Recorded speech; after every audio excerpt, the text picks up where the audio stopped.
Yes, sir. All right, yo, we got a little treat. So EFN is in the building. What up? Noise is in the building. Sound effects working. KGB is in the building. You're supposed to say hi, K. Nah, I'm good. I'm in the building. That's all it is. Yo, so on today's Fatherhood. Well, what about you? Aren't you in the building? Yeah, you hear me. Riverside Manny's in the building. Manny Digital is here. But on the Fatherhood today, we're joined by a dad who turned parenting stress into hip hop therapy. He's the creator of Dad Got Bars, a viral social media phenomena where fatherhood meets flow. My man got bars, okay? From bedtime battles to Target meltdowns, picky eaters to potty training, he flips the chaos of dad life into punchlines every dad can nod to. Welcome into the Fatherhoods, Bret Green. And I got the sound Nice. effects. Yo, by the way, Bret, you should feel honored because we haven't gotten, I should say me, I haven't gotten this thing to work since inception. And I've had this thing for at least a good 5 years. So something about the aura worked out today. Good luck charm or something. But it's going to be a good convo, man. Absolutely.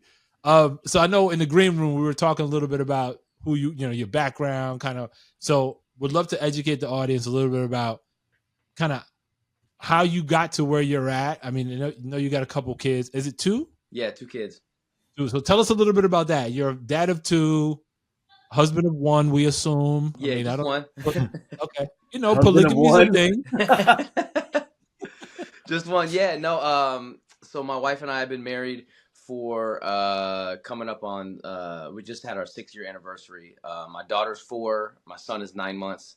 I've always loved hip hop. I've always loved rap music, and I've always I like to say I always tried it out. You know what I mean? In high school, we were beatboxing in the cafeteria.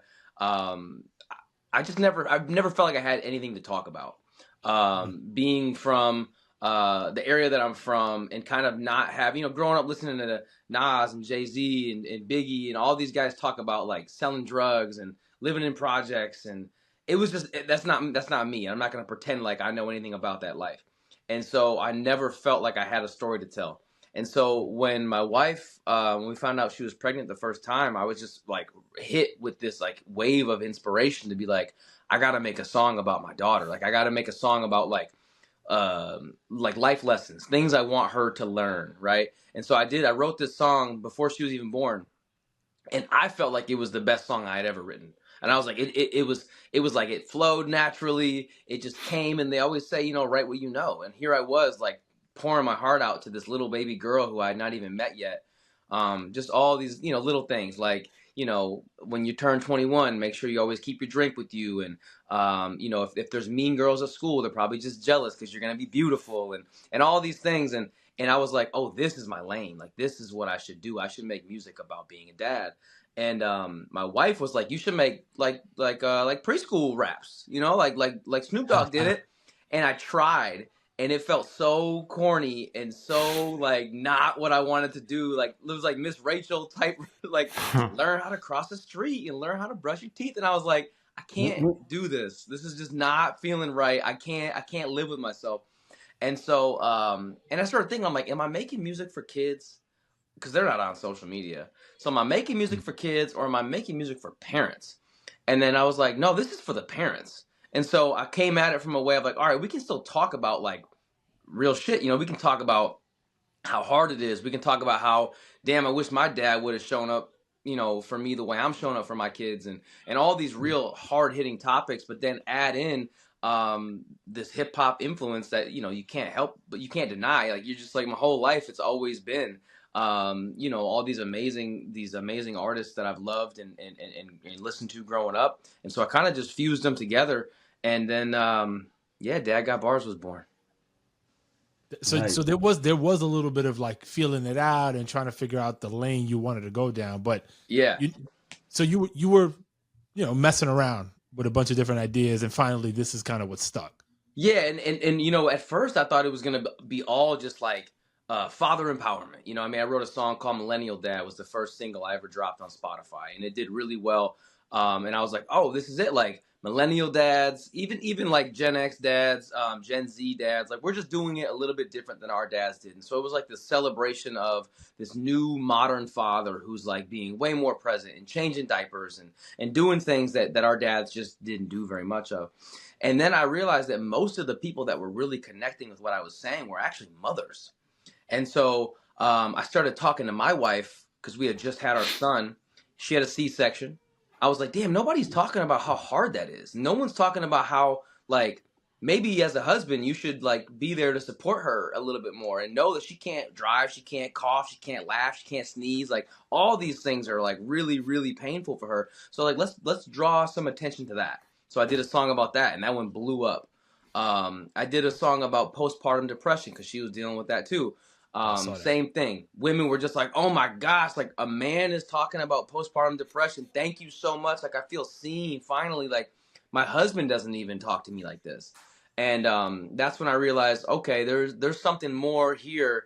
I can be supportive of fathers and make these like dad anthems that are super fun, and I want to always support dads who are showing up and doing the right thing, but I can also be supportive of moms who feel like they've not been seen and they've not been heard, and they just want people to like acknowledge that like having a baby is not easy and being a mom is not easy. So I think both mom and dad deserve equal praise, and I'm trying to give credit to both of them. It's awesome. It's just hard. How from starting out to where you are now, like how have you been able to, I guess, build this as a business for yourself? Like, do you have to, are you able to focus? Because, the balance between work and family, that's real in itself. But then if you're trying to build something, how much time do you get to focus on that? Then also think, all right, I got to take care, or do my part to help take care of the family financially, and then just be there present. Like, how is that evolving for you? Yeah, to me, I think the financial, like supporting your family financially and also supporting your family just by just being present, to me are equally as important, right? And so being there for bedtime, helping out with bath, dinner, all that stuff like that, a lot of that load gets put on mom, and traditionally it kind of has happened that way. And I think there's a shift happening right now. And so I try my best to be present for all of that, and and honestly, I do a lot of my work after the kids go to bed. It's just the only time I can get it done. So like, that window that I think most parents really cherish is like, the kid goes to bed at 7:30 or 8 o'clock, and it's like, all right, I got like 2.5 hours to knock out as much stuff as I can because I got to get some sleep because we're gonna wake up and do it all again tomorrow.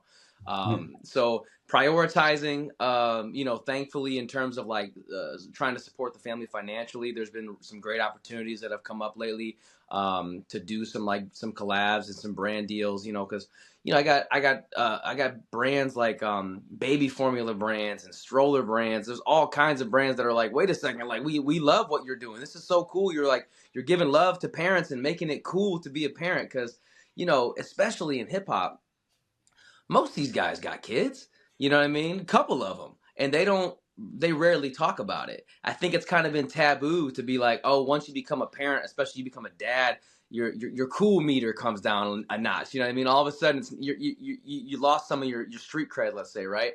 And I think our generation is doing a better job of being like, just because I got kids, that doesn't take away from the fact that I can still be cool. I can still rap. I can still watch football. I can still do all these things that I think makes me a cool guy, and not lose who I am. Although being a father is pretty much has become like my main like identity.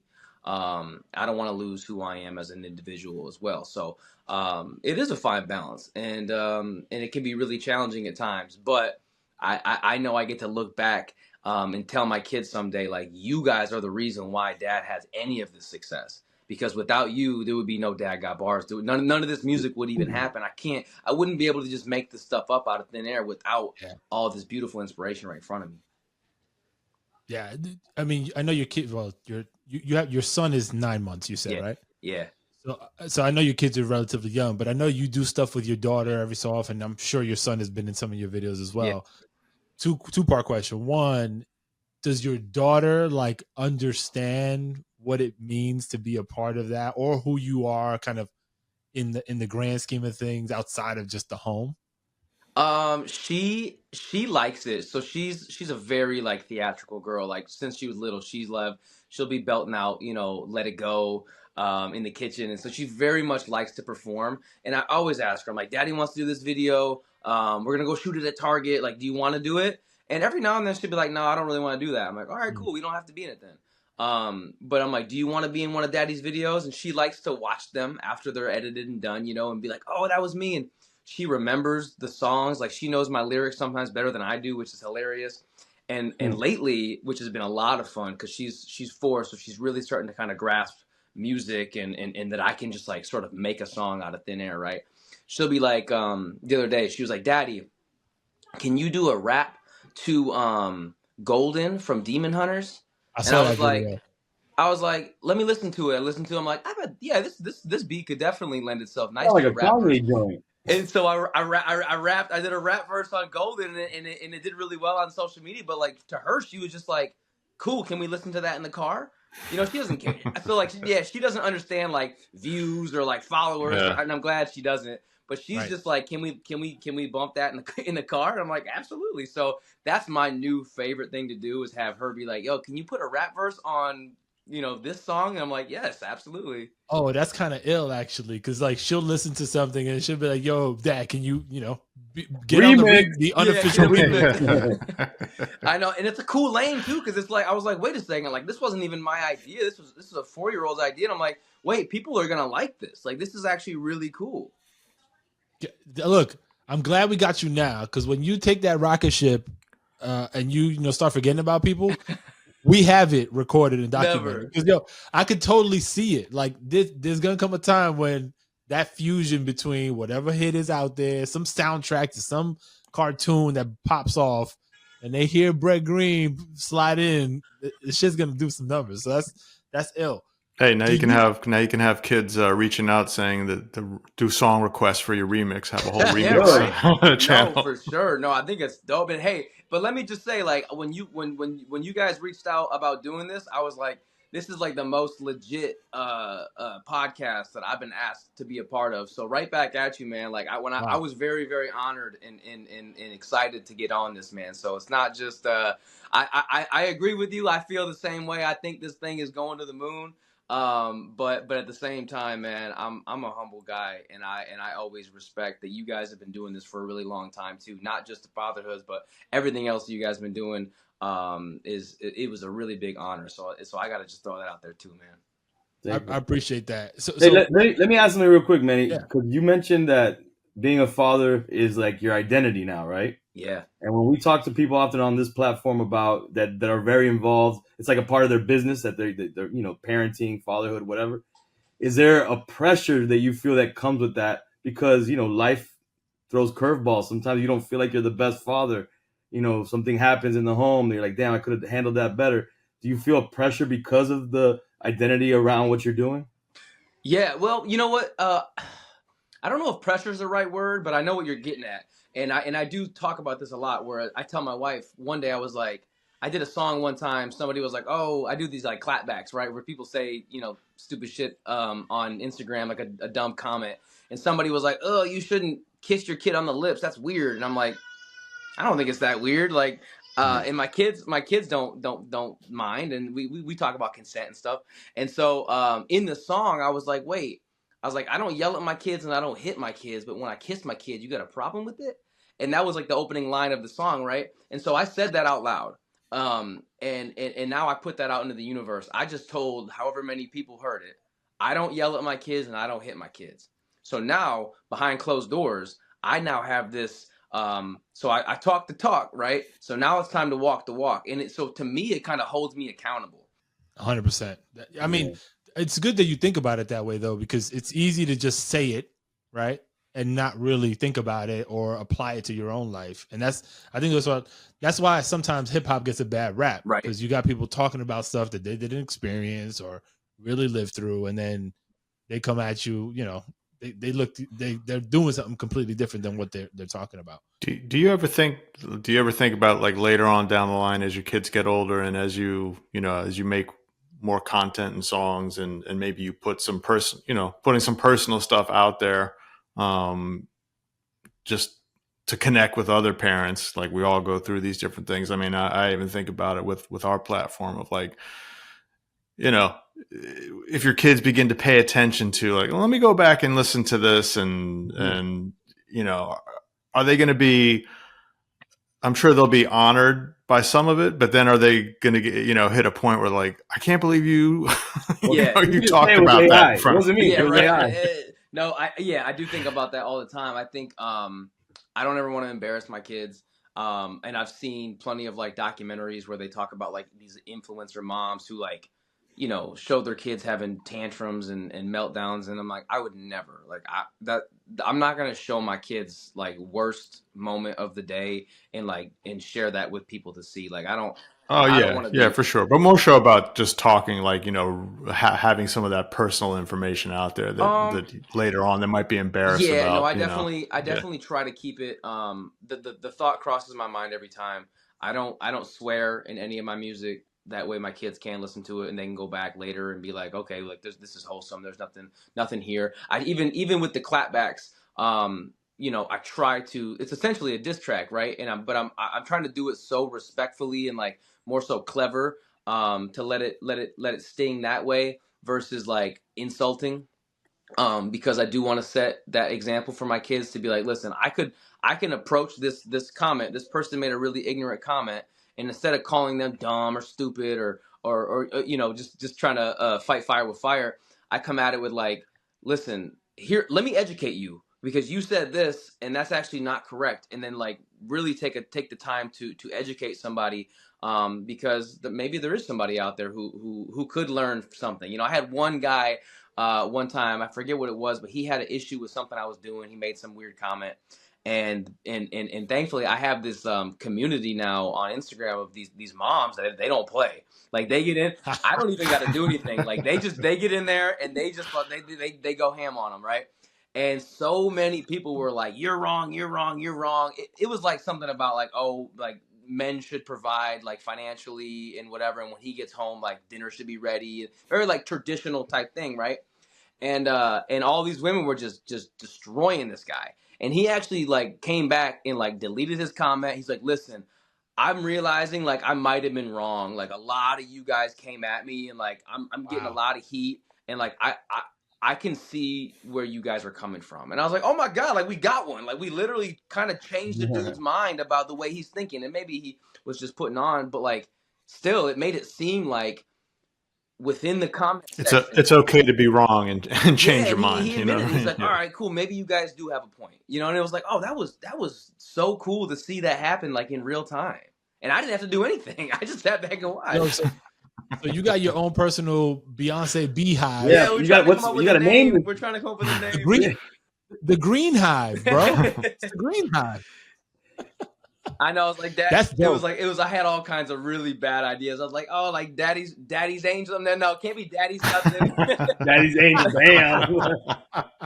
Oh, so yeah. What was like the worst like comment you might have gotten that you actually responded to? Oh, I had. Like the one that really like ticked you off to a point where maybe you wanted to unload with like every expletive, you know. Yeah, so I did want to get on a dude, and I didn't do it. He was like a blue collar worker. He's a plumber, I guess.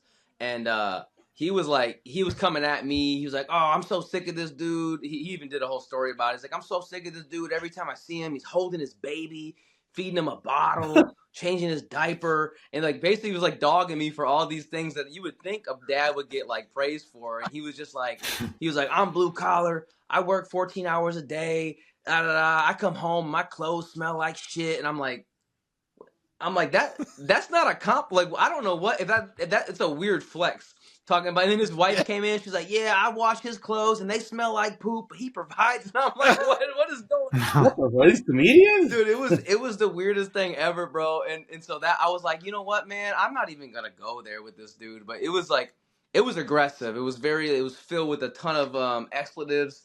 He was just so mad at me for like not being this like macho blue collar. And I'm like, I don't know what to tell you, bro. Like I found a lane. I don't have to roll my sleeves up and come home smelling like poop.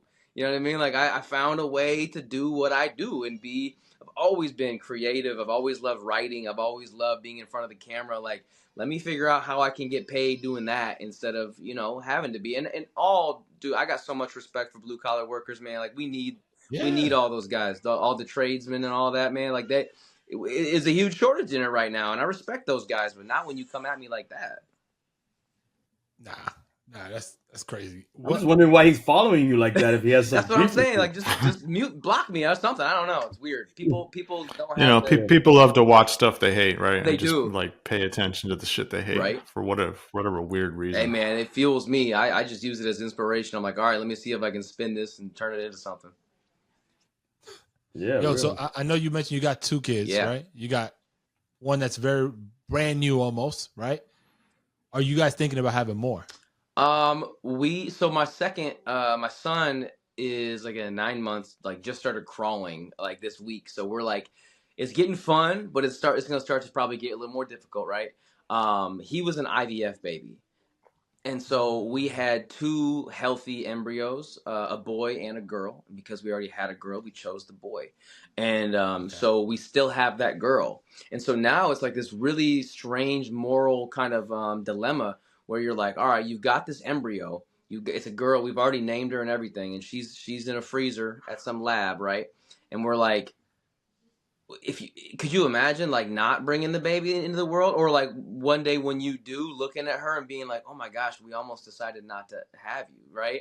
And so I kind of feel an obligation to have this 3rd child, and we both want it. But my wife has just had 2 really like, childbirth is not easy, man. I mean, not that any of us know what it's like firsthand. We all probably witnessed it, right? It was like, the first time my wife like hemorrhaged and lost a ton of blood and had to like have a blood transfusion. She could have died. It was crazy. And then the second time around, she had to have an emergency C-section. Like in the 11th hour, it was like, this baby's got to get cut out now, or else we might be in trouble. And it was like, both times, the doctor was like, if this was like 50 years ago, like I don't know how this would have went down. And so she's a little bit terrified, and I don't blame her to go through that again. Yeah, I can't.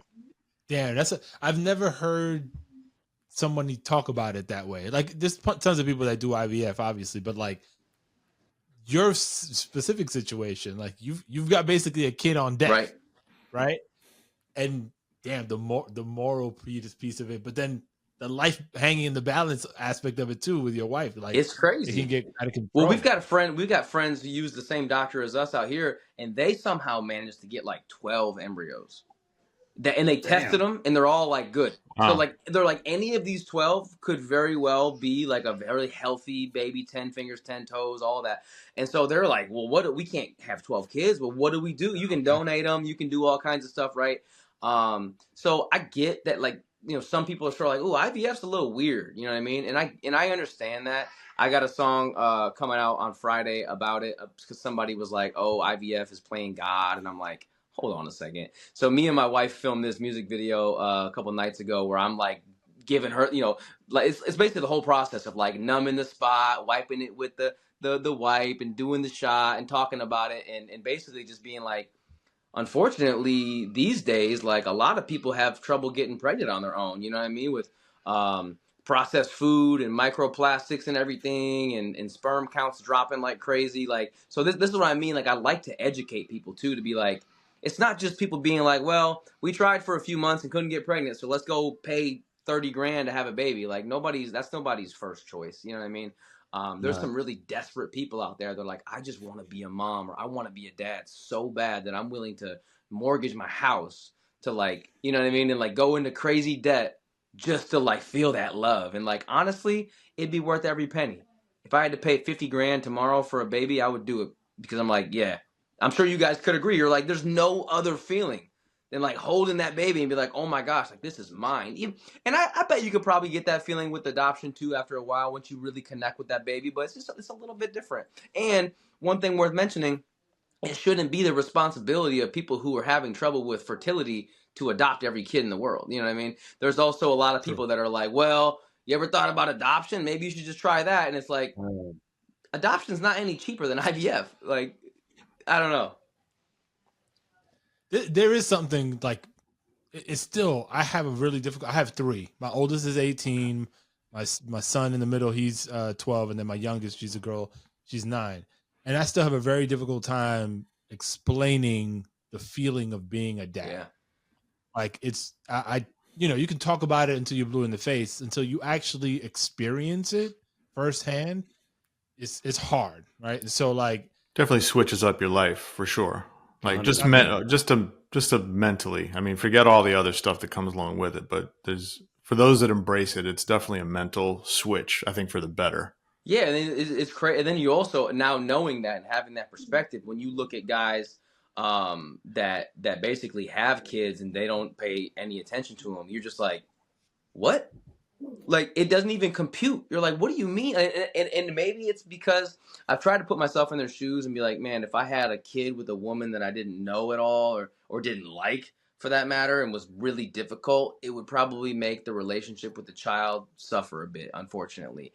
But it's still your kid, and I'm not in those shoes, so I'm not trying to judge, but I'm like, I just don't understand how you could be content to just write a check and be like, here's your child support, I don't want anything to do with that baby. It's like, what? yeah, I don't. It's you got to be in those shoes. I know a few people personally. They're going through it Mm-hmm. with the baby moms, and I look at them and I'm like, I could understand it if you would just like screw this, like I'm just gonna turn my back to the whole thing because their sanity, I can see being impacted. Yeah. And you're probably, in my estimation, you could be worse off as an insane dad Yeah. than an absent dad in some specific cases. I couldn't fathom, but I could see it in some other cases. It's terrible. Oh, your son is going Yeah, crazy over there. he's back there eating or something. I don't know if he's excited or mad. It all kind of sounds the same at this age. I hope he's okay. No, he's good. He's got grandma and mom out there, so I think he's straight. Oh, so, are your kids into any activities yet? Well, your son probably not, but your daughter. Well, my son is a big truck guy, which is pretty standard, right, for a little boy. Loves trucks. But my daughter recently has gotten really into gymnastics, which I think is super cool because I've read a lot of studies of people saying, because everyone's like, oh, what sports are you going to get your kids? I played sports growing up. I love sports. And they're like, what sports, you want your kids to play? You're going to let your son play football? And all these questions. And I'm like, I don't know. They're young. But a lot of experts are like, don't put your kid in anything until they're like 5, 6, 7, maybe. Because like, and so I'm like, okay, if that's what they're saying. And the one thing that they say you could really, your kid could really benefit from is gymnastics, because it's balance, it's core strength, it's all of these things, and you're just worried about you, right? So she's up there on the balance beam, just trying to get from one end to the other, and she's like, I just got to focus on my body and worry about me.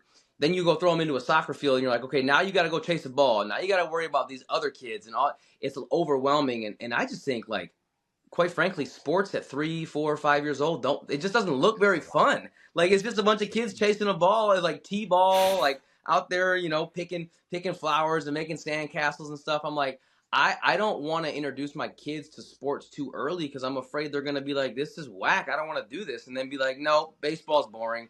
And so gymnastics and dance is pretty much it for us. That's like, we're like, let's knock those out and learn how to control your own body first, and then we'll introduce a ball or a racket or, a team or whatever.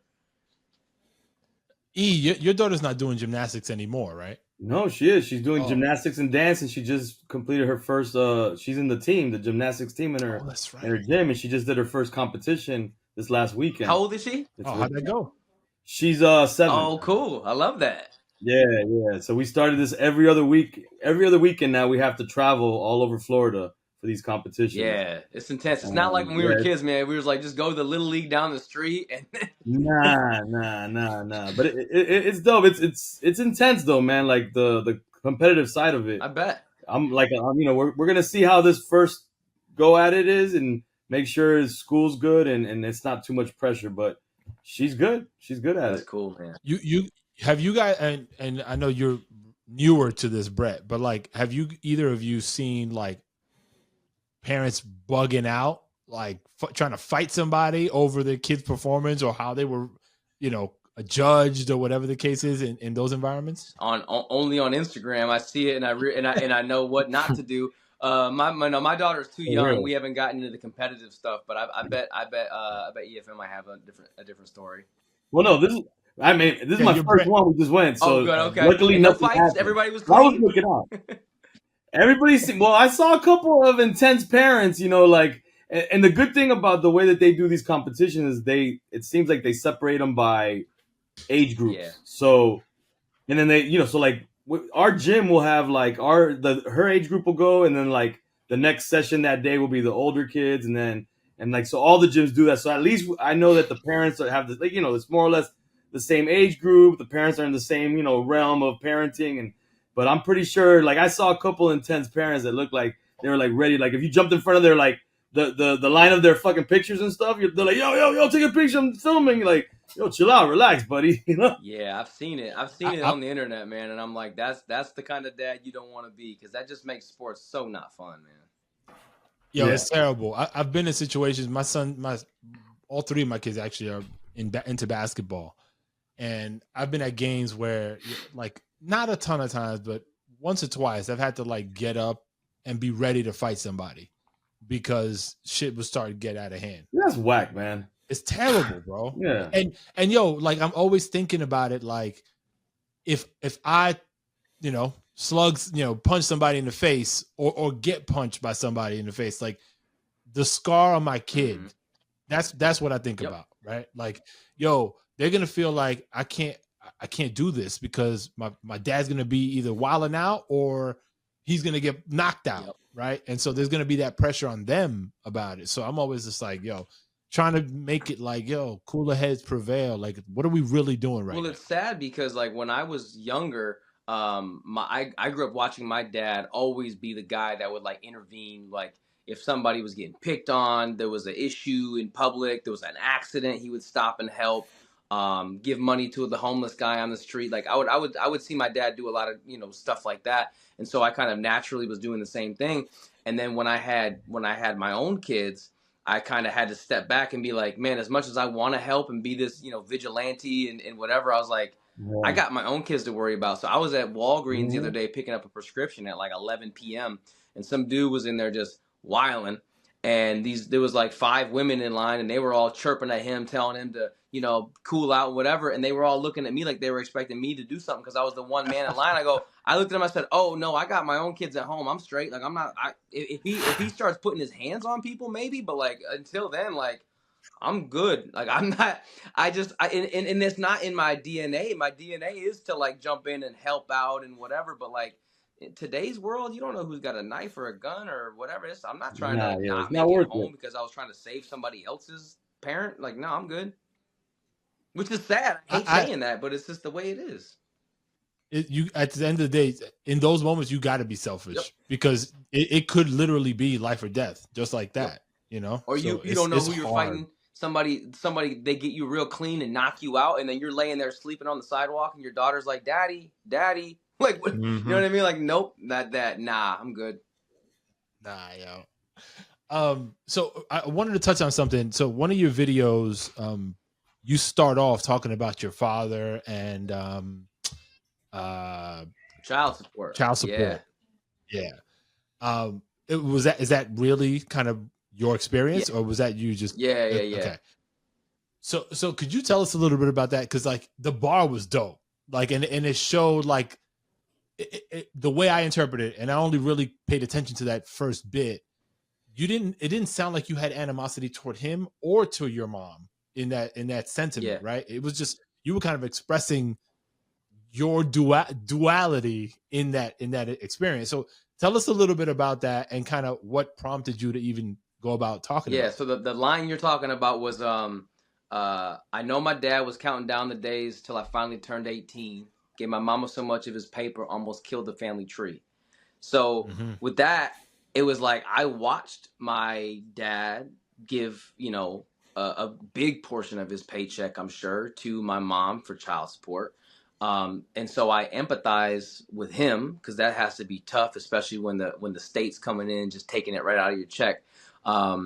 And then you're like, okay, as the father, you're like, is that money going directly to my kid, or is mom spending it on nails and whatever else? And so I think that was kind of his concern, was like, is this money going where you're saying it's going?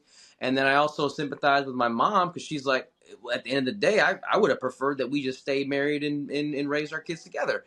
And so that whole song, which is titled Child Support, is about that, where it was like, I made a commitment to not only my wife but to my kids. And I don't fault anybody who pays child support, who decides that being divorced is probably a better idea and better for their kids and all that stuff. But for me, I made a commitment. I was like, I know it doesn't fall apart overnight, so I got to stay ahead of it and make sure that my marriage is strong first and foremost. Because I don't want to do this back and forth thing. I saw my dad every other weekend and then on Wednesday. So some weeks I saw my dad 1 day a week. On a best week, I saw my dad 3 days a week, or 4, I guess, right? And so it was like, I want to be with my kids 7 days a week. I want to be there every chance I get and support them in as many ways as possible, not just financially, but like I said, I think it's equally as important to just be there and just not be. I don't want my kids to remember me when they're older as like dad not being around. You know what I mean? Like dad not really being in the house, even for like married couples where it's just like dad has to work a ton. You know what I mean? Like, and I know that those dads probably they're fighting demons that we don't even know about, where they're like, man, even the most successful guys, right? Like the biggest movie stars in the world, they got to go shoot a movie for 7 months in Budapest or something like that, right? And they're working 15-hour days. Again, you're just making movies. You know what I mean? You're not curing cancer, but it's his job, and he's getting paid handsomely to do it. But he's not with his kids, you know what I mean? And so like that's gotta just like eat these people up, and just I forget, it was one of the Wayans. Was it Damon Wayans? Who was on the reboot of G.I. Joe? No, it was a TV series that they just recently did, and I'm butchering it right now. But he basically, one of the Wayans brothers. I'm sorry, I'm blanking. But he even said, he was like, honestly, like I've made so much money in this business and I've done this, like I'm on this show, but like quite frankly, like I don't want to do it anymore. I don't want to work 15-hour days. I don't want to barely see my wife and my kids. Like I just don't want to do it anymore. And so he was like this, and I think that's ultimately why the show Lethal Weapon. It was a Lethal Weapon reboot, the TV show. I think ultimately I read an interview where he was like, "Man, I can't do this anymore. I'm just too old for this stuff. I don't want to not be around for my family." And it's tough. Yeah, or even like Joe the plumber guy, you know what I mean? He's like, "I got to work 14-hour days to make enough money to pay the rent and school and nannies and whatever else we got. What time is left for me to actually see my kids?" You know, so I feel bad for those guys. Damn, these are real things. I got one last one for you before we duck out of here. When your kids grow up and look back, what is it that you want them to remember about you as a father, as their father specifically?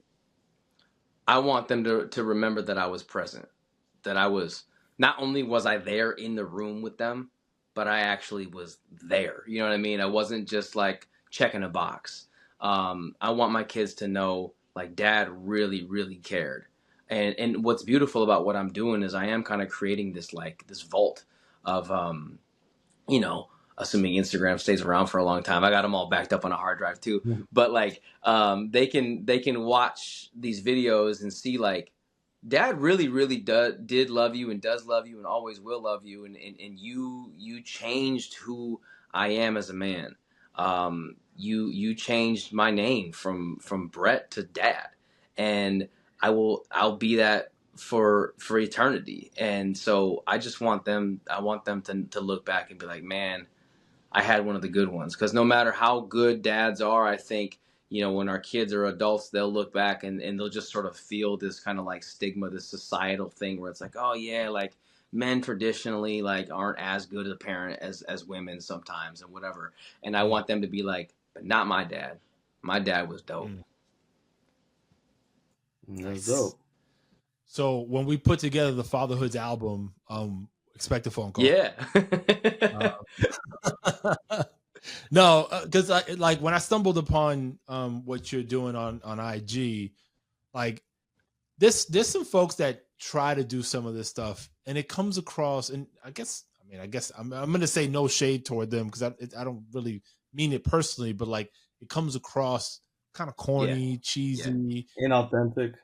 yeah, yeah, like it just doesn't really hit right. And what you're doing, there's so much authenticity to it, but also like actual genuine talent, Thank you. right? Because the two converge, and you can see it. So I give you a lot of props because it's a hard thing to sometimes communicate in the way you're doing, where it checks all those boxes, right? It entertains, it enlightens, and it actually like allows your body to kind of move. Yeah. You know what I mean? Like Well, you got the nice convergence. it's really, really important to me, and thank you for that praise. And it's really important to me to be good. Like I could just put out, like I said, I could have put out this nursery rhymes rap album, whatever. And to me, it was like, ugh, like this isn't good enough. And so, and I used to just write a song, lay it down, and just release it. Because I was like, which is the opposite of most musicians are like, they just write shit and they never put it out. And so I was like, I was going so fast. And finally, I remember I had somebody that were like, why don't you just like sit on it for a minute, go take it out to the car, listen to it, make sure that you are like, yes, this is it. And I've gotten to a place where I've like raised that bar. Like my best friend is a mixer, a Grammy winner. He mixed Burna Boy's albums, and he won a Grammy with him a couple years ago. And so like he knows what he's doing. I met him through my daughter's preschool. His daughter and my daughter went to preschool together out here in LA, and we hit it off, became really good friends. And he's like, yo, dude, I'll mix any song for you for free because I like what you're doing and you're my friend. So like send it to me and I'll get it mixed for you. And so even just like doing that has like raised the bar now, where it's like I have my stuff professionally mixed by a Grammy winner. I've got producers and stuff who are like, yo, dude, like I've worked with this artist and this person and whatever, and I just like what you're doing because I'm a dad too. And so it is like this fraternity. So you start to kind of like build this community of other dads who are just like, man, I really like what you're doing. Even just jumping on here, like we have that one thing in common. We obviously have, I'm sure we all could find a million other things that we have in common too, right? But that through line is, oh, you're a dad? Yeah, me too. Like, I get it. Like, I don't even know if I can make new friends today if they don't have kids. And it's not like we just don't. What are we gonna talk about? Like, or are you gonna really understand my schedule? And like, they just don't get it. You just don't really get it. You know what I mean? So like, I think you're a cool person, but like, when are we? You're asking me to hang out at like 7 p.m. on a Thursday? Like, no, dude, I gotta do bath time. You know what I mean? Yeah. It's so true, man.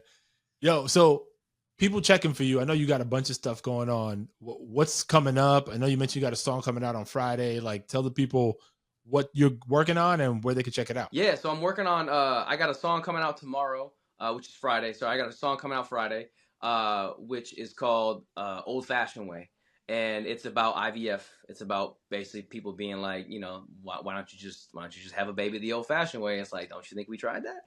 And then I got another song coming out next week that I'm really excited about. It's called "Let Down," and it's all about a mom who is feeling let down while she's waiting on her letdown. It's about breastfeeding. This one's for the moms. So really excited about that. You can check me out on Instagram, TikTok, and YouTube. It's all Dad Got Bars. I put stuff out all the time, man. It's a I don't ever say this, but it's a good follow if you wanna have consistent music in your ear. Watch me challenge people's outdated ideas. And just try to connect with the community, whether it be moms or dads. Jump on board, man. And I love interacting with people too. I'm always in the comments section, making sure that people, especially if people are like really sharing their story about hardships and miscarriages and all kinds of really tough things that go on in their lives, man. I'm not going to just like give that one a heart. You know what I mean? Like, I really want to make people feel heard. So, it's the community, man. It's not just it's not just content. It's definitely community. Dope. Well, thank you for joining us, my friend. Yeah, man, wish you the best of luck in all your endeavors, and look forward to maybe having another one if you guys decide to move forward with that embryo. You guys embryo is that what you call it? Yeah. You're right. Yeah. Yeah. Frozen embryo you got going. But yeah, man, thank you. If you know any discount surrogates, let me know, okay? That way my wife doesn't have to go through childbirth again, all right? Yeah. I'm yeah. You got any I'll see if I'll aunties look or around. cousins or sisters or anybody that's looking to I make a actually couple know one bucks? in LA, to be honest with you. You know one in LA, you She's said? like a pro at it. She's like gone through like 4 of them already Oh, okay. We might have to connect as a offline. surrogate. Might have to make some connections. All right, y'all. Hey, Be man. easy. Thank you guys so much for having me.